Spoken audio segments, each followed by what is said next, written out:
UPSC IAS 2022 हल प्रश्न पत्र हिस्ट्री। प्रश्न नंबर 1 है मध्यकालीन भारत में शब्द फणम किसे निर्दिष्ट करता था? तो इसका आंसर होगा सिक्के को करता था। प्रश्न नंबर 2 है निम्नलिखित स्वतंत्रता सेनानियों पर विचार कीजिए। प्रथम है वारिंद्र कुमार घोष, दूसरा है जोगेश चंद्र चटर्जी, तीसरा है रास बिहारी बोस। तो कौन गदर पार्टी के साथ सक्रिय रूप से जुड़ा था? तो इसका क्या आंसर होगा? रास बिहारी बोस। रास बिहारी बोस ने 23 दिसंबर 1912 को दिल्ली में भारत के तत्कालीन वायसराय लॉर्ड चार्ल्स हार्डिंग पर बम फेंकने की योजना बनाई थी। किसने बनाई थी? रास बिहारी बोस ने। जापान जाकर इंडियन इंडिपेंडेंस लीग और बाद में आज़ाद हिंद फौज की स्थापना की थी रास बिहारी बोस ने। कब की थी? मार्च 1942 में। रास बिहारी जी 1915 में भारत से भाग निकले, वो एक निर्वासित जीवन जीने लगे। जून 1942 उन्होंने बैंकॉक में इंडियन इंडिपेंडेंस लीग का दूसरा सम्मेलन बुलाया, जिसमें सुभाष जी को लीग में शामिल होने और उसका अध्यक्ष बनने के लिए आमंत्रित किया था। 1943 में रास बिहारी जी ने आज़ाद हिंद फौज का प्रभार किसको सौंप दिया था? सुभाष चंद्र बोस को। जापानी सरकार ने उन्हें Order of the Rising Sun से सम्मानित किया था। प्रश्न नंबर 3 है क्रिप्स मिशन के प्रस्तावों के संदर्भ में निम्नलिखित कथनों पर विचार कीजिए। स्टेटमेंट 1 है संविधान सभा में प्रांतीय विधानसभाओं और साथ ही भारतीय रियासतों द्वारा नामित सदस्य होंगे। दूसरा स्टेटमेंट है नया संविधान स्वीकार करने के लिए जो भी प्रांत तैयार नहीं होगा उसे अधिकार होगा कि वह अपनी भावी स्थिति के बारे में ब्रिटेन के साथ अलग संधि पर हस्ताक्षर करे। इसलिए स्टेटमेंट 2 करेक्ट है क्योंकि यह क्वेश्चन से मैच करता है। इसकी एक्सप्लेनेशन है द्वितीय विश्व युद्ध में भारत का समर्थन प्राप्त करने हेतु वर्ष 1942 में क्रिप्स मिशन भारत भेजा गया था। क्रिप्स मिशन के प्रस्ताव थे युद्ध के बाद भारत को अधिराज्य डोमिनियन का दर्जा, युद्ध के बाद संविधान बनाने वाली संस्था का निर्माण। क्रिप्स मिशन के अनुसार देश का एक नया संविधान बनाने के लिए आनुपातिक प्रतिनिधित्व प्रणाली के द्वारा चुनाव कराकर एक संविधान सभा का गठन किया जाएगा। इस सभा में प्रांतीय विधानसभाओं द्वारा चुने गए सदस्यों और राजाओं द्वारा मनोनीत सदस्य भी होंगे। इस प्रकार बनाया गया संविधान ब्रिटिश सरकार द्वारा तभी स्वीकार होगा जब कुछ प्रांत भारत संघ से दूर रहना चाहते हैं। क्रिप्स मिशन ने प्रस्तावित किया कि कोई भी प्रांत भारतीय प्रभुत्व में शामिल होने की इच्छुक नहीं है तो एक अलग संघ बना सकता है जिसका एक अलग संविधान हो सकता है। क्रिप्स और कांग्रेस नेताओं के बीच वार्ता असफल रही। कांग्रेस ने पूर्ण स्वतंत्रता के बजाय डोमिनियन स्टेट्स के प्रावधान पर आपत्ति जताई। संविधान सभा में रियासतों का प्रतिनिधित्व राज्य के लोगों द्वारा नहीं बल्कि शासकों के नामांकित व्यक्तियों द्वारा और सबसे बढ़कर भारत के विभाजन के प्रावधान द्वारा तैयार किया गया। ब्रिटिश सरकार ने भी भारतीयों को प्रभावी शक्ति के तत्काल हस्तांतरण और भारतीय की रक्षा के लिए जिम्मेदारी में एक वास्तविक हिस्सेदारी की मांग को स्वीकार करने से इनकार कर दिया। वार्ता की विफलता का अन्य कारण एक महत्वपूर्ण क्रिप्स की सौदेबाजी और बातचीत की अक्षमता थी। प्रश्न नंबर 3 है भारतीय इतिहास के संदर्भ में निम्नलिखित मूल ग्रंथों पर विचार कीजिए। पहला है नेतिप्पकरण, दूसरा परिशिष्ट पर्वन, तीसरा है अवदान शतक, चौथा है त्रिषष्टि लक्षण महापुराण। उपरोक्त में से कौन से जैन ग्रंथ हैं? तो इसमें दूसरा और चौथा ऑप्शन राइट है। परिशिष्ट पर्वन और त्रिषष्टि लक्षण महापुराण जैन ग्रंथ है। नेतिप्पकरण बौद्ध धर्म का पाली ग्रंथ से संबंधित है, इसलिए फर्स्ट रोंग होगा। नेतिप्पकरण एक पौराणिक बौद्ध ग्रंथ है जिसे कभी कभी थेरवाद बौद्ध ग्रंथ भी कहते हैं, जिसे थेरवाद बौद्ध धर्म के पाली ग्रंथ के खुद्दक निकाय में शामिल किया गया था। परिशिष्ट पर्वन हेमचंद्र द्वारा लिखा गया था, जो जैन धर्म के साथ साथ चंद्रगुप्त का संबंध स्थापित करने का उसमें वर्णन है। अवदान शतक संस्कृत में एक संकलन था जिसमें 2री से 5वीं शताब्दी ईस्वी तक बौद्ध कथाओं का कुछ संग्रह है। तो अवदान शतक भी बौद्ध ग्रंथ बौद्ध धर्म से संबंधित था, इसलिए यह करेक्ट नहीं है। त्रिषष्टि लक्षण महापुराण एक प्रमुख जैन ग्रंथ है, इसके रचयिता आचार्य जिनसेन। प्रश्न नंबर 4 है भारत के इतिहास के संदर्भ में निम्नलिखित युग्मों पर विचार कीजिए। पहला है औरंग, जिसका मतलब होता था औरंग राजकोष का प्रभारी। दूसरा है बेनियान, ईस्ट इंडिया कंपनी का भारतीय एजेंट होता था। तीसरा है मिरासीदार, जो राज्य को नामित राजस्व दाता कहलाता था।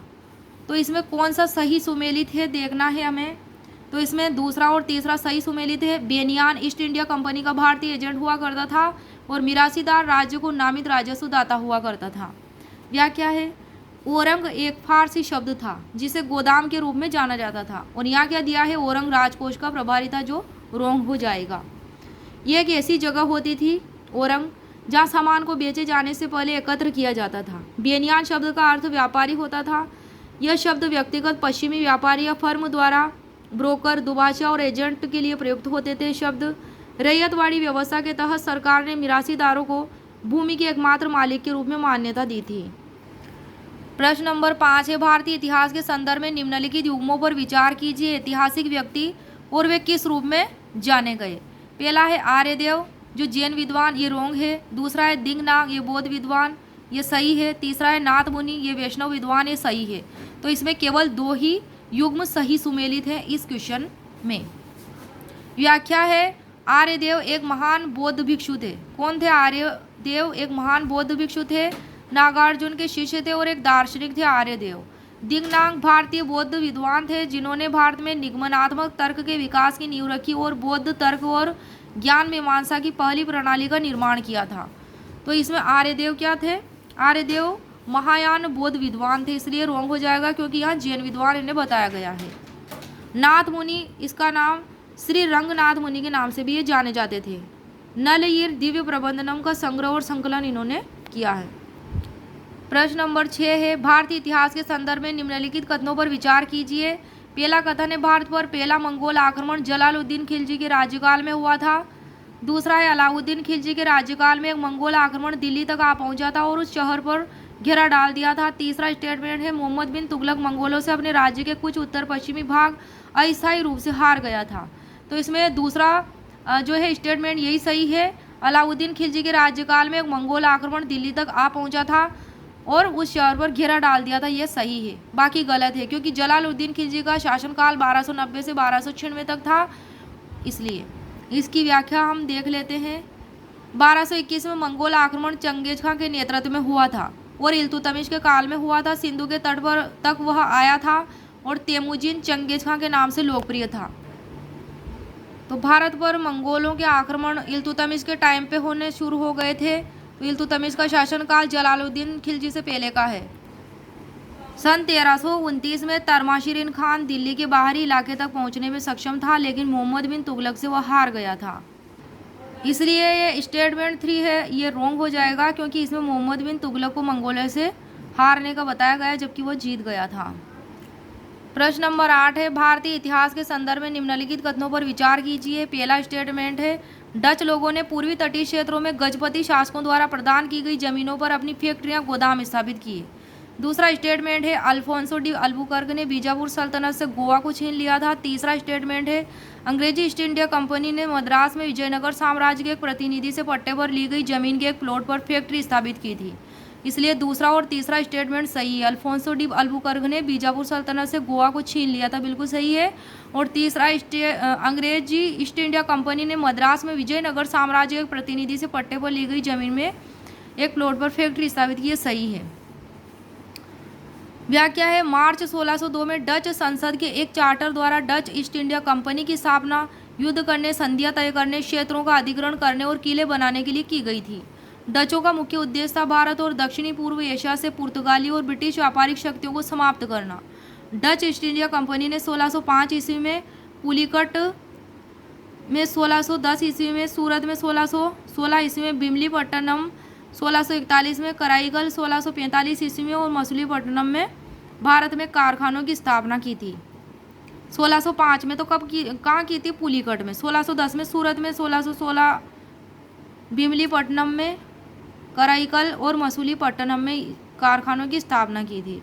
गजपति शासकों ने कलिंग, आंध्र प्रदेश और पश्चिम बंगाल के बड़े हिस्से और एमपी और झारखंड के पूर्वी और मध्य भागों पर 1435 से 1541 ईस्वी तक शासन किया था। किसने? गजपति शासकों ने। तो स्टेटमेंट 1 इसलिए रॉन्ग हो जाएगा कि डच लोगों ने वहाँ पर कोई फैक्ट्रियाँ स्थापित करने की इजाज़त उनको नहीं दी थी, उन्होंने कोई फैक्ट्रियाँ स्थापित नहीं की थी। प्रश्न नंबर 9 है, कौटिल्य के अर्थशास्त्र के अनुसार निम्नलिखित में से कौन से सही हैं? पहला स्टेटमेंट है न्यायिक दंड के परिणाम स्वरूप कोई दास हो सकता था। दूसरा स्टेटमेंट है यदि एक दासी अपने स्वामी के पुत्र को जन्म देती है तो वह कानूनी रूप से स्वतंत्र थी। तीसरा स्टेटमेंट है कि यदि स्त्री दास का स्वामी उस स्त्री से जन्म हुए पुत्र का पिता हो तो उस को स्वामी का पुत्र होने का कानूनी हक मिलता था। ये सारे स्टेटमेंट सही हो जाएंगे। अर्थशास्त्र में कहा गया है कि एक आदमी जन्म से स्वेच्छा से खुद को बेचकर युद्ध में कैद होकर या न्यायिक दंड के परिणाम स्वरूप दास हो सकता था।